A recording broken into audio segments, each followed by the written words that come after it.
মোদী সরকার এসে বলছে মুসলিম হটাও, মুসলিমরা পাকিস্তান যাও। আর মুসলিমরা যদি সত্যি চলে যায়, যারা আজকে হিন্দু বলছে, সেই হিন্দুরা কারা হবে?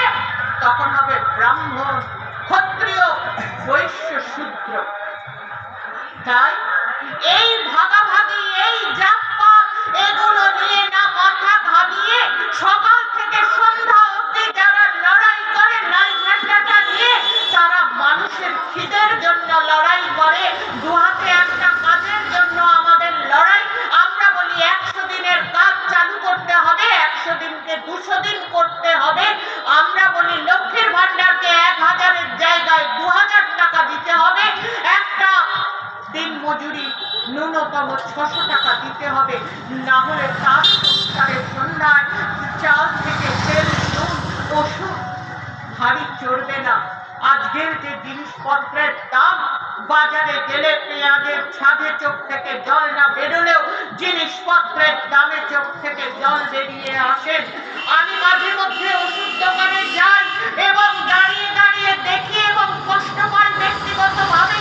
যখন আমি আমার মাসের রুটিন ওষুধগুলো কিনতে যাই, অনেক অসুস্থ বৃদ্ধারা আসেন বা বাচ্চার জন্য ওষুধ কিনতে আসেন।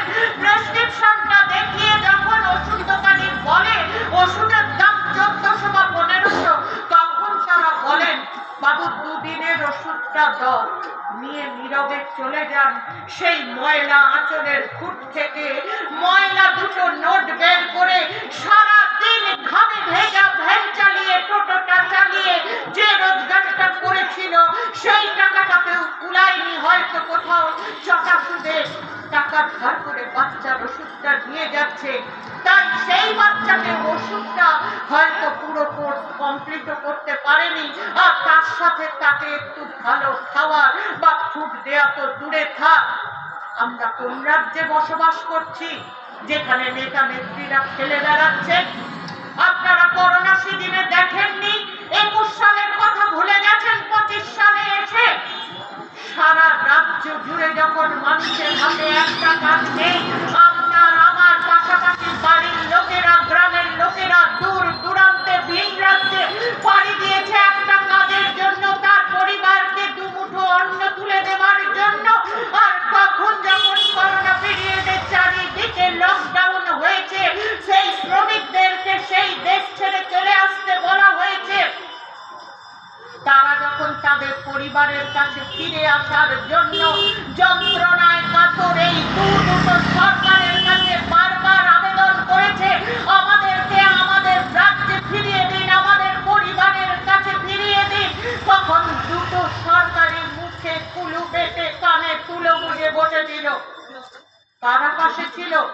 এই লাল ঝান্ডারা পাশে ছিল। সেদিন রেড ভলেন্টিয়ার্স নামে সারা দেশ জুড়ে ভারতবর্ষ দাপিয়ে বেরিয়েছে এই শূন্য পাওয়া দলটাই।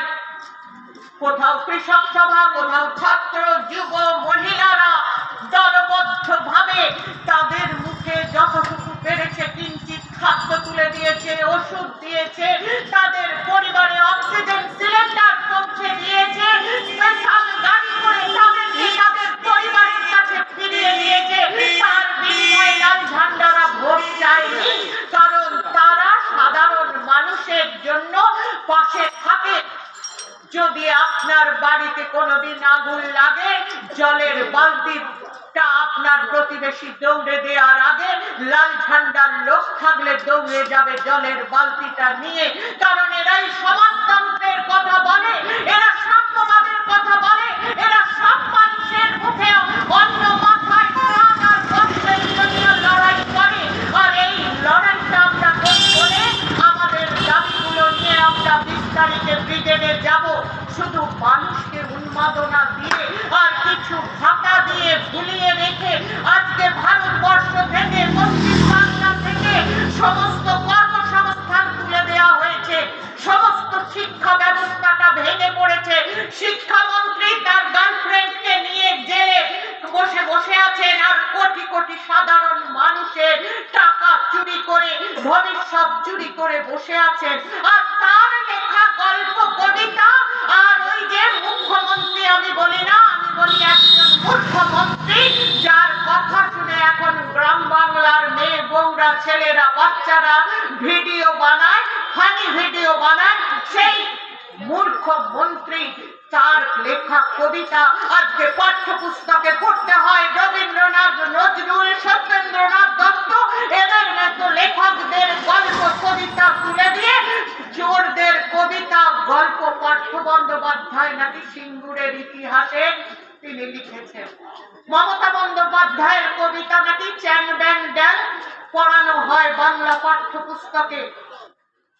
সমস্ত দেশ, রাজ্যবাসী আর এই ছোট ছোট কুড়িদের ভবিষ্যৎকে অন্ধকারে পাঠিয়ে দিয়েছে এই দুটো সরকার। শিক্ষা ব্যবস্থা তো গেল, স্বাস্থ্যের কি হাল আপনারা তো দেখলেন। সমস্ত সরকারি হাসপাতালগুলোয় চুরি রাহাজানি চলছে। রোগীর খাদ্য নিয়ে, ওষুধ নিয়ে জাল সেলাইন কাণ্ডে প্রতিবাদ করতে গিয়ে কত লোক মার খেলো, কত মহিলা মার খেলো, জেল কাটলো, মিথ্যা মামলায় জর্জরিত হলো, আর কতগুলো শিশু তার মাকে হারালো, কতগুলো পরিবার তার কন্যা সন্তানকে হারালো। আর কি হলো? একটা তাজা প্রাণ ডাক্তার হতে চেয়েছিল, সাধারণ মা বাবার ঘর থেকে উঠে এসে এক রাত স্বপ্ন নিয়ে পড়াশোনা করে আর কি করে ডাক্তারি করছিল, নৃশংস ভাবে